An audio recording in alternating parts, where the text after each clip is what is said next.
The evening came down slow on the town, like a hand meant to hush it.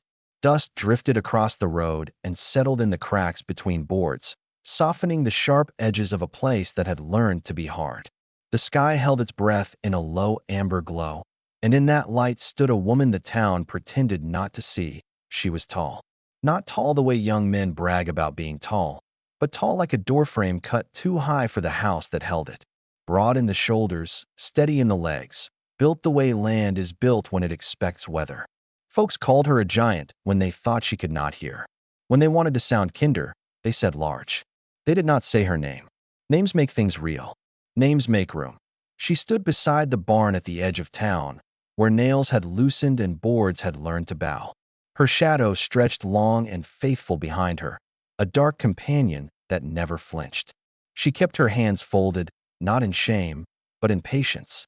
Hands shaped by rope and water and long days that asked for everything and thanked her with nothing. The widowhood had come to her quietly. No thunder, no tears that made a scene. Her husband had gone the way men sometimes go in this country, carried off by a cough that deepened until it did not leave. When he was alive, he had been a narrow man with narrow hopes. He liked her strength when it lifted what he could not. He did not like it when it stood taller than his pride. In the end, she mourned less for the man than for the silence he left behind, because the silence had already been there. After he was buried, the town decided what she was. Useful, if work was heavy.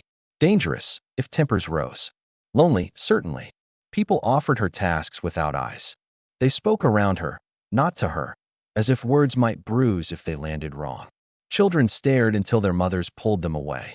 Men looked once, then looked elsewhere, like travelers who had mistaken a road and corrected themselves. She did not shrink. Shrinking had never saved anyone she knew. She learned to move carefully through doorways. She learned which benches would hold and which would groan. She learned to keep her voice level and low, because calm unsettles those who expect noise. At night, she sat on the stoop of her small place and watched the sky dim. She liked the stars because they did not measure her. Once, a man from town came to her with a smile that felt rehearsed. He spoke of comfort and company and how a woman should not be alone. His eyes counted her hands and her back and the work they could do.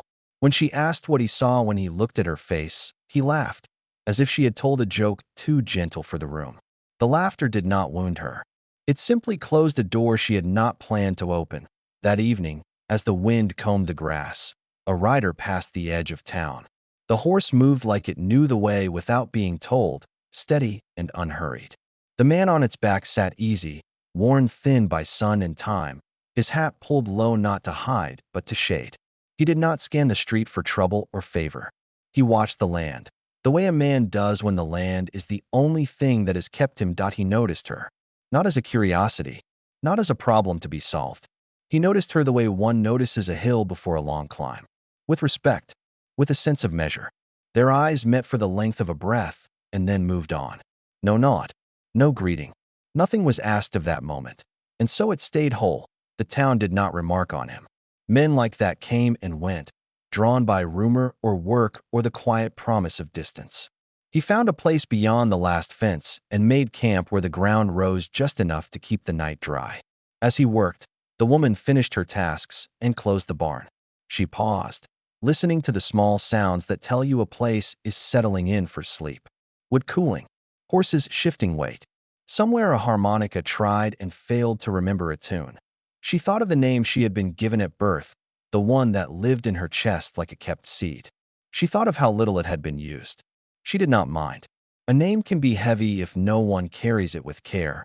When darkness finally took the town, she remained a while longer, letting the quiet lay its hand on her shoulder.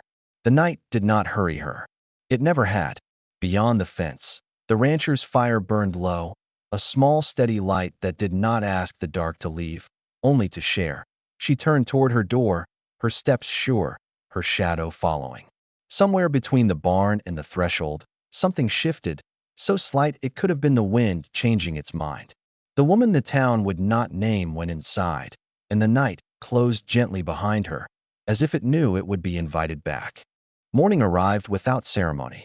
It slid across the land in pale layers, touching grass before roofs, waking birds before men. The ranch lay quiet beyond the town's last hesitation, a spread of earth that did not pretend to be gentle. Fences leaned where they had earned the right. The house stood plain and square, built by hands that believed usefulness was a kind of beauty. The man rose before the sun finished its thought. He moved with the care of someone who had learned not to waste motion. Coffee boiled. Boots waited. He spoke to the horse in a low voice, not to command, but to greet. There was a habit in him of acknowledgement, a way of letting things know they mattered by noticing them. He had chosen this life the way some men choose silence after too much noise. Once, there had been a family shaped around his days. A small house, a laugh that filled corners, plans that stretched forward without fear. Then illness came, quiet and thorough, taking what it wanted and leaving him with rooms that echoed. He stayed long enough to bury the past properly, then moved west until the land stopped asking questions that he worked alone because alone made sense. It let grief settle where it needed to without being stirred by pity. He trusted the rhythm of chores more than memory. The land did not rush him. It did not tell him what he should feel by now. Late that morning, he saw her walking up from the road.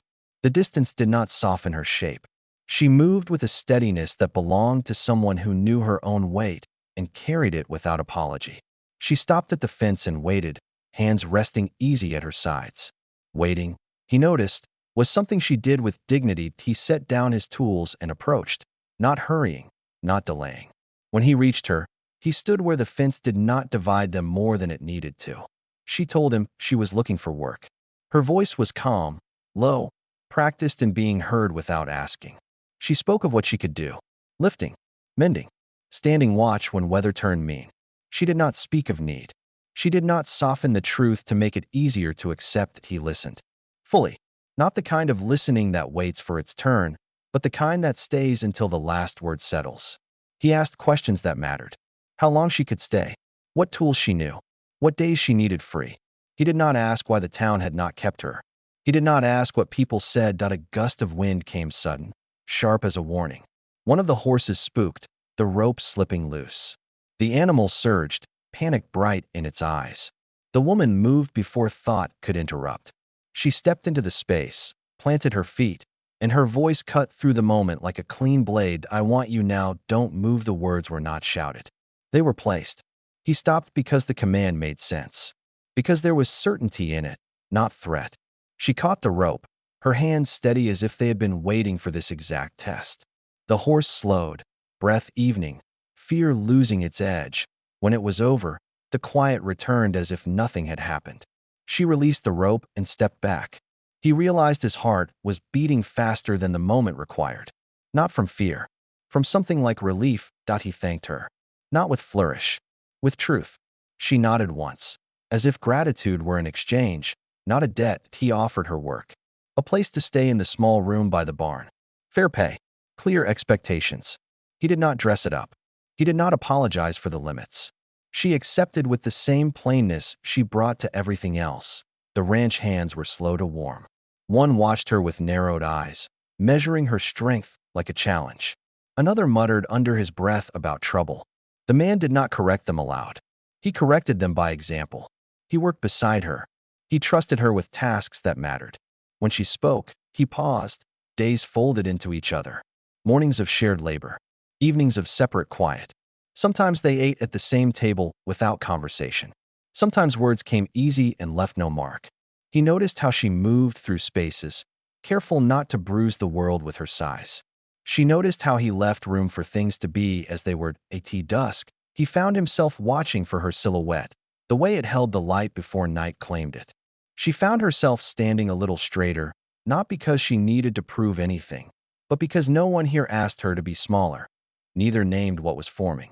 Names have weight. They let things be claimed before they are ready.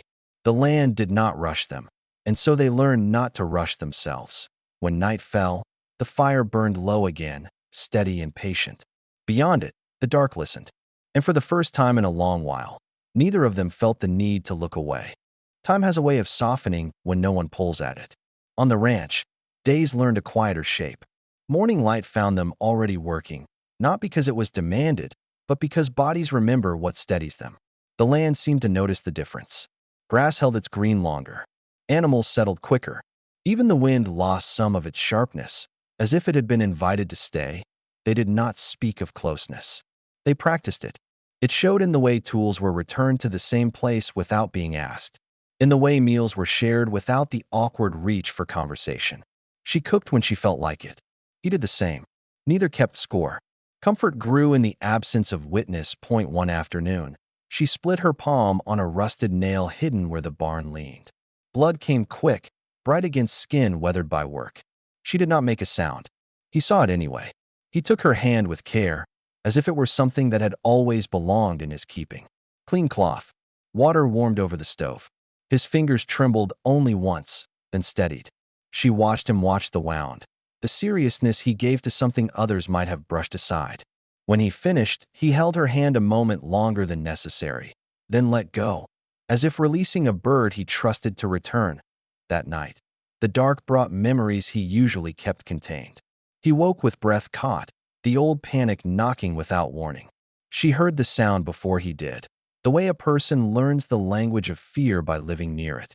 She sat beside him until his breathing slowed. She did not ask questions. She did not fill the air with assurances. She stayed. In the morning, he thanked her without naming what had passed between them. The town did not forget her, even if it pretended to.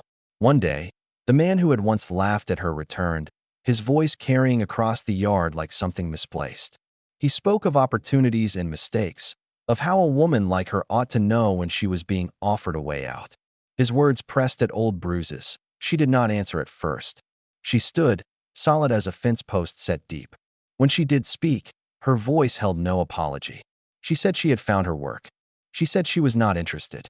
He scoffed, letting his eyes travel the ranch as if claiming it by looking. The man stepped forward then, not in anger, in alignment. He stood beside her, close enough that their shoulders almost touched. He spoke once, quietly, telling the visitor it was time to leave. There was no threat in it, just fact. The other man left with his pride louder than his boots. Something shifted after that. The land did not look different, but it felt it. She laughed once that evening, surprised by the sound of it. He smiled without trying to hide it. They sat by the fire later, the space between them small but deliberate. Sparks rose and disappeared, brief and certain. She spoke of wanting without dressing it in need, of how she had spent years being told she was too much of something and not enough of anything else, of how she wanted a place where her size did not decide her worth. He listened the way he always did. When she finished, he did not rush to answer. He reached for her hand, the one that had been cut, now healing. Their fingers fit without effort. The touch did not ask for more than it was given. The night seemed to lean closer, curious but respectful. Somewhere, an owl called, the sound low and steady. They did not name what was growing. They let it root itself in shared hours and unspoken trust. When they rose to go inside, their hands remained joined, not as a promise, but as a truth already understood. The land held them, patient as it always had been, knowing that what grows slow often lasts. The trouble did not arrive loudly. It never does. It came on a dry wind that carried the smell of heat and impatience, the kind that makes animals restless and men uneasy without knowing why. The sky held too much light. The land waited by mid-afternoon.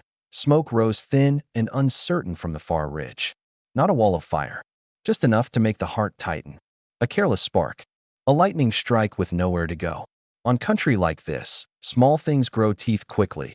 The ranch hands argued about speed and blame. Voices climbed. Fear borrowed their tongues.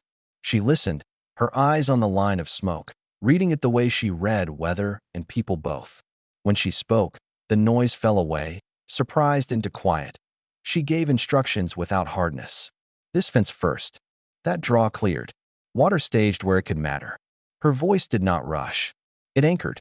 Men who once doubted her found their feet moving when she spoke, not because she was loud, but because she was right. The fire shifted with the wind, testing them.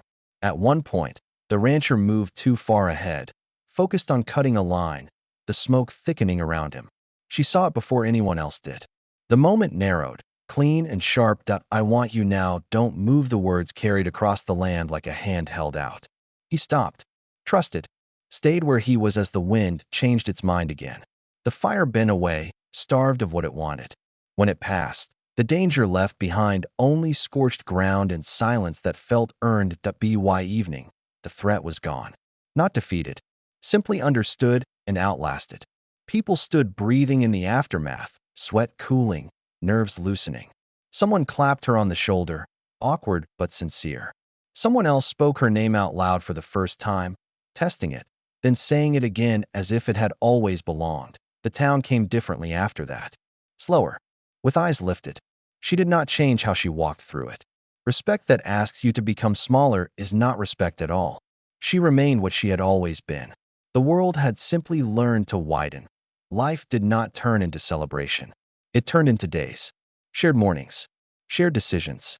Work done side by side without needing to be seen. Sometimes their hands met in passing. Sometimes they sat apart, comfortable in the space they no longer feared. There was no moment where he asked and she answered, and everything clicked into place. Instead, there was a morning where she left her mug on his side of the table without thinking. An evening where he waited for her before starting supper. A night where they stood on the porch and watched the stars arrive, one by one, until the dark felt friendly. The world had finally seen her stand, and in doing so, it had learned something simple and hard-earned. Some strength is quiet. Some love does not announce itself. Some people are called too much only because the places they were given were too small. And if you are listening to this story, sitting somewhere far from that stretch of land or closer than you think, remember this. You do not have to be less to be loved. You do not have to hurry to be chosen. What is meant to see you will not look away if this story stayed with you. If it made you feel understood or less alone, take a moment to let us know. Like this story, share your thoughts in the comments. Tell us where you are watching from. And if you want more quiet Wild West tales about healing, strength, and slow-growing love, subscribe and stay a while. The fire is still warm.